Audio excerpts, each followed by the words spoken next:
Muito bem, queridos, continuando na parte 2 da nossa aula. Então, qual é, enfim, a língua de anjos?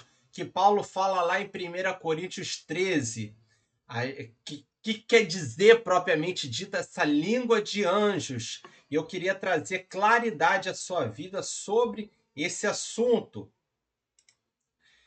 A Bíblia não fala nada a respeito de uma língua específica que os anjos se comuniquem. A Bíblia não fala. Então, ou seja, não há qualquer menção na Escritura acerca de um idioma especial dos anjos, uma língua especial dos anjos, ou que a gente possui essa capacidade e pode ter esse dom de falar essa língua dos anjos. A Bíblia não fala sobre isso. O que a Bíblia fala é Paulo utilizando uma figura de linguagem, e ainda que eu fale, ele usa de um exagero, que é essa chamada figura de linguagem chamada hipérbole. Ainda que eu fale a língua dos anjos, se eu não tiver amor, não vale de nada. 1 Coríntios 13, verso 1 ao verso 2. Então, Paulo se vale desse exagero na sua fala, que é essa figura de linguagem denominada hipérbole, para dizer que ainda que eu possa fazer o melhor milagre, mas se eu não tiver amor, não adianta de nada. Abre aí a sua Bíblia.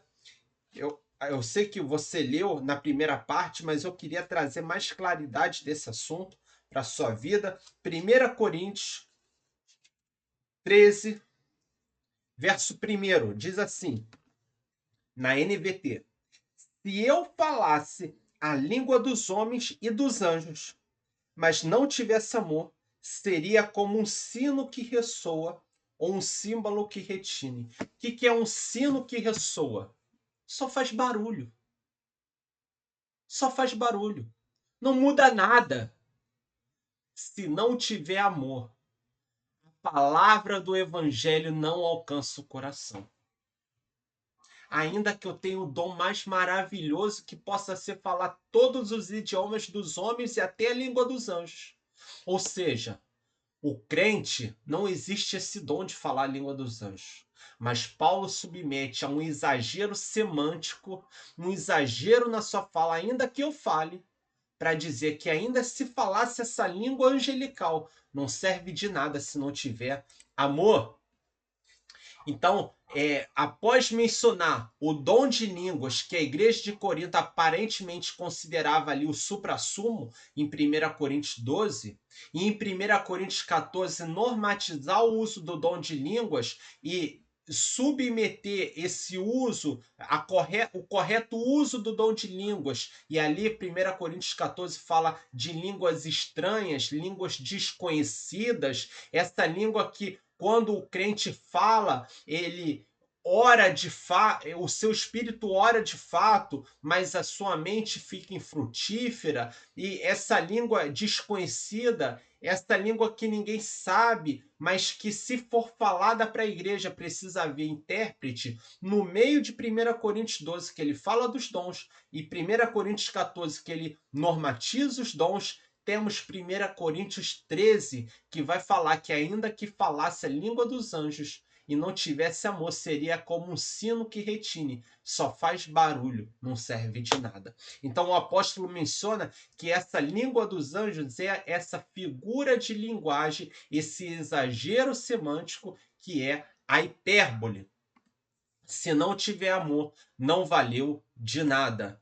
Em outras palavras, sem amor, por mais que alguém pudesse falar todas as línguas dos homens, dos anjos, toda essa habilidade memorável não passaria de simples ruído, como um sino retinindo, como um sino batendo.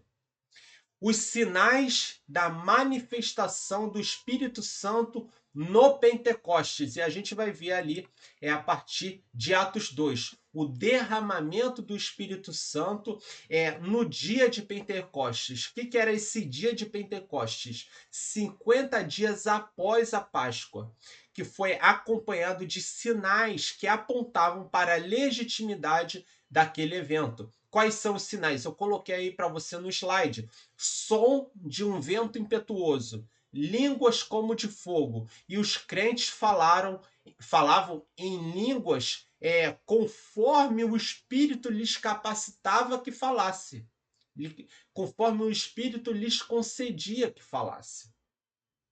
Então temos 3 sinais: som como de um vento impetuoso, línguas como de fogo, e os crentes falavam em outras línguas, em outros idiomas, conforme o Espírito lhes capacitava. Ou seja, como é que eu sei que era outro idioma? Porque quem ouvia, ouvia no seu idioma natal. Verso 2 de Atos 2. Está aí na tela para você acompanhar. E de repente veio do céu um som como de um vento veemente, um vento impetuoso, e encheu toda a casa dos que estavam assentados. E foram vistas por eles línguas repartidas como de fogo, os quais pousaram sobre cada um deles. Verso 4. E todos foram cheios do Espírito Santo e começaram a falar outras línguas, conforme o Espírito Santo lhes concedia que falassem. O Espírito Santo concedia que falassem. São línguas idiomáticas, porque eu sei, verso 6, e quando aquele som ocorreu, ajuntou-se uma multidão e estava confusa, porque cada um os ouvia falar na sua própria língua, no seu próprio idioma. Então eram línguas idiomáticas. O evangelho sendo anunciado em diferentes idiomas. Esse é o sinal da manifestação do Espírito Santo, que vai se repetir em Atos 10, verso 46, Atos 19, verso 6, na casa do centurião Cornélio, lá em Éfeso, em Atos 19, o Espírito Santo capacitando com essa habilidade sobrenatural que é falar em outro idioma. Eu não estou jogando fora o que Paulo fala em 1 Coríntios 14, 1 Coríntios 14, sobre línguas desconhecidas, língua em mistério, mas em 1 Coríntios 2, em Atos 2, Atos 10 e Atos 19, que nós temos a descida do Espírito Santo em Atos 2, em Jerusalém, no Pentecostes, em Atos 10, na casa do centurião Cornélio, que não era um judeu, e em Éfeso, em Atos 19, nós temos a manifestação do Espírito Santo por meio do falar outro idioma. Como é que eu sei que Atos 2 era outro idioma? Porque fala que cada um entendia no seu idioma natal, na sua língua original. Atos 2, o derramado Espírito Santo foi a reversão da maldição de Babel. Como é que eu sei disso? Porque lá em Gênesis 11, do verso 1 ao verso 9, toda a humanidade falava uma única língua. E essa humanidade ela se junta para construir uma torre que viesse a alcançar os céus, como um símbolo da sua própria grandeza, porque eles queriam ser reconhecidos e da sua independência de Deus. Então, pega a sua Bíblia, novamente, primeiro livro da Bíblia, Gênesis, capítulo 11, a partir do verso 1. Houve um tempo em que todos os habitantes do mundo falavam a mesma língua e usavam as mesmas palavras. Ao migrarem do leste, encontraram uma planície na terra da Babilônia, onde se estabeleceram. Verso 3. Começaram a dizer uns aos outros: venham, vamos fazer tijolos e endurecê-los no fogo. Naquela região era costume usar tijolos em vez de pedras e betume em vez de argamassa. Depois disseram: venham, vamos construir uma cidade com uma torre que chegue até o céu. Assim ficaremos famosos e seremos espalhados pelo mundo. E não seremos espalhados pelo mundo. Então, qual era a finalidade de construir uma torre que chegasse até o céu? Era ter no centro dessa cidade que eles iriam construir uma torre que chegasse até o céu. Para o quê? Qual era a finalidade? Ficarem famosos e não serem espalhados pelo mundo. E aqui começa a grande contradição. Verso 5.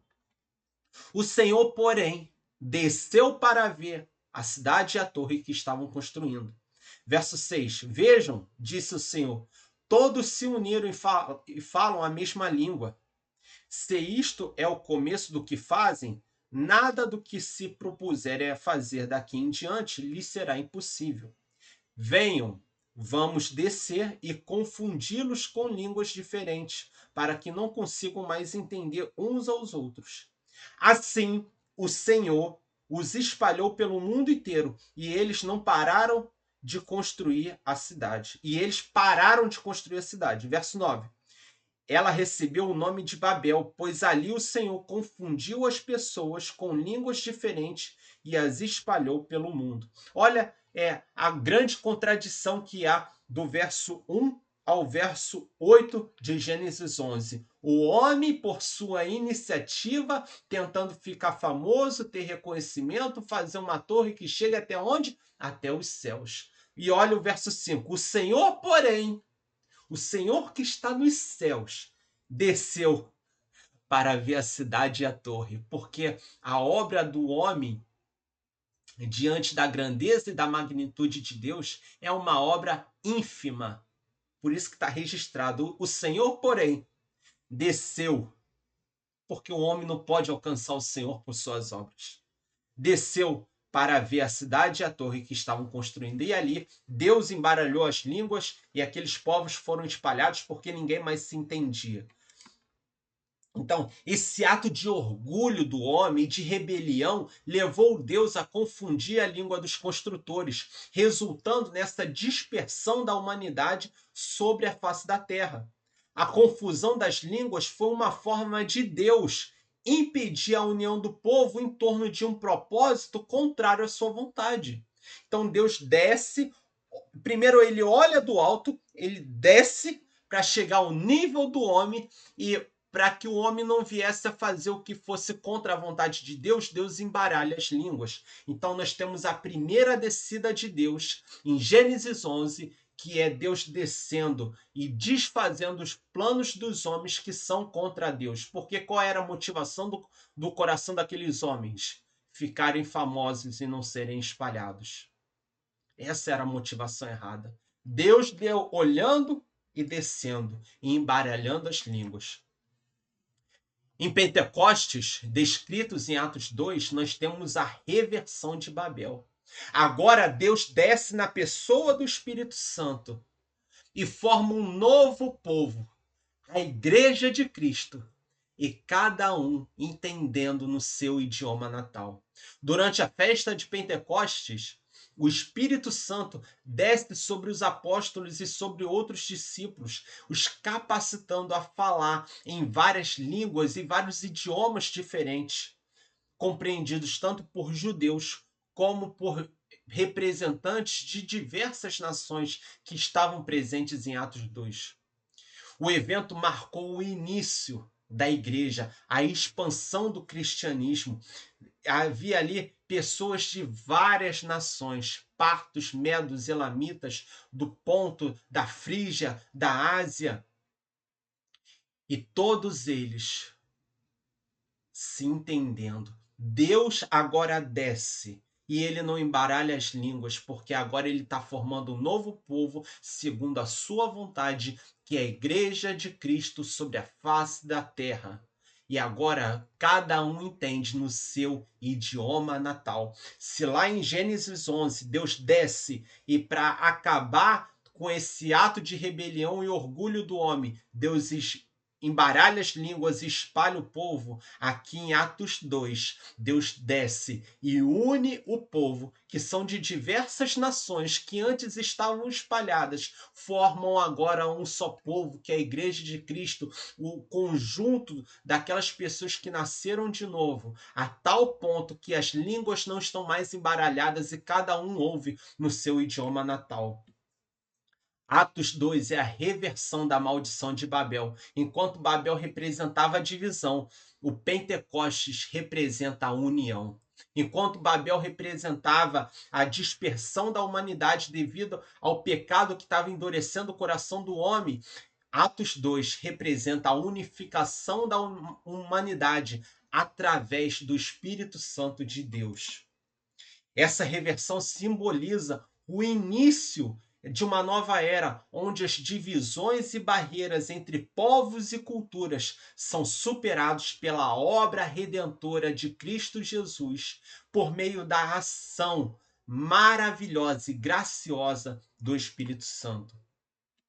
Onde a língua antes separava, agora ela serve como um instrumento de proclamação da mensagem de Cristo a todas as nações, cumprindo a promessa de que a bênção de Deus se estenderia a todos os habitantes da terra, da semente de Abraão, que está lá em Gênesis 2, verso 3. A mensagem de Cristo se espalhando além do judaísmo, para representantes ali de Atos 2, de todas as outras nações. Assim, o Pentecostes não apenas inaugura a era da igreja, mas também simboliza o plano de Deus de reconciliar e unir toda a humanidade em Cristo, superando as divisões introduzidas por causa do pecado. E as línguas de 1 Coríntios 14, professor? E aquelas línguas lá que Paulo fala. Porque o que fala em língua desconhecida, verso 1 de 1 Coríntios 14, não fala a homens, senão a Deus, porque ninguém o entende. E em espírito fala mistérios. Então nós temos uma característica aqui dessas línguas que Paulo fala em 1 Coríntios 14, que é uma língua desconhecida que não fala no idioma dos homens, ou seja, não fala a homens, senão a Deus. Ou seja, 3 características iniciais: idioma desconhecido, não é idioma dos homens, fala a Deus, e ninguém vai entender porque não é uma língua idiomática. E em espírito, fala mistérios. Essa é a característica da língua desconhecida. Essa língua, antes da gente avançar para o próximo tópico, é uma língua não idiomática, é uma língua chamada de estranha, ou língua e mistério, em que Paulo fala que quem ora nessa língua, o seu espírito ora de fato e a sua mente fica infrutífera. E quando for falar para a igreja, há necessidade de um intérprete, porque quem fala em línguas a si mesmo se edifica, mas aquele que interpreta edifica a igreja. Então não adianta nada falar em línguas para a igreja se não houver um intérprete. Qual o propósito dos dons espirituais, então? Esse é o nosso próximo tópico. Os dons espirituais, em 1 Coríntios 1, verso 7, possuem o propósito de equipar a igreja de Cristo, o serviço de equipar essa igreja para avançar com a proclamação do evangelho, para trazer a glória de Deus e proclamar o retorno desse Cristo que veio e que voltará. Essa é a finalidade dos dons espirituais, a finalidade primordial. Não é exaltar quem possui esse dom, mas é equipar a igreja de Cristo para proclamar o evangelho e trazer a glória de Deus para essa terra até o retorno, até a segunda vinda de Cristo. De maneira que nenhum dom vos falte, esperando a manifestação do nosso Senhor Jesus Cristo. Por isso que os dons não cessaram. 1 Coríntios 1, verso 7. De maneira que nenhum dom vos falte. Por isso que os dons não acabaram. Que nenhum dom vos falte. Esperando. Os dons só irão acabar quando Cristo voltar na sua segunda vinda. Esperando a manifestação do nosso Senhor Jesus Cristo. Não podemos dizer que apenas aqueles que profetizam ou falam em línguas são os que possuem poder do Espírito Santo em suas vidas. Pois a Bíblia fala que nem todos os crentes profetizarão ou falarão em línguas. Mas ainda assim, ela diz que todos os crentes são batizados no mesmo Espírito. Está lá em 1 Coríntios 12. E o Espírito Santo distribui os dons como ele quer. E aí, no verso final, nos versos finais, Paulo fala: porém, busque com zelo os melhores dons. O que quer buscar com zelo? Submeter a minha vontade à ação soberana de Deus para o que ele quer para a minha vida. E aí, sabendo o que ele quer, eu vou buscar com zelo, com base na vontade soberana de Deus e na pessoa do Espírito Santo ao distribuir esses dons. Isso é buscar com zelo. Não é buscar o dom para ser notado, para ser favorecido, para ter um cargo dentro da igreja. É buscar o dom com fervor, é buscar o dom submetendo a nossa vontade, é buscar o dom submetendo essa nossa intenção à ação soberana de Deus na pessoa do Espírito Santo que distribui os dons como quer. Então, nem todo mundo vai falar em línguas, nem todo mundo vai profetizar, mas todos são batizados num só Espírito. E o Espírito Santo vai distribuir esses dons. Submeta a sua vontade de ter determinado dom, que é o buscar com zelo os melhores dons, à ação de Deus. Deixe que Deus molde você e não tente você ser moldado pela sua vontade. É diferente. Busque com zelo. E buscar com zelo é submeter aquilo que eu acho, aquilo que eu penso, até mesmo acerca dos dons, à vontade de Deus. Então, com isso, nós chegamos ao fim dessa aula. Eu creio que foi bastante proveitoso e que Deus fale profundamente ao seu coração. Amém, queridos? Até a próxima aula. Graça e paz.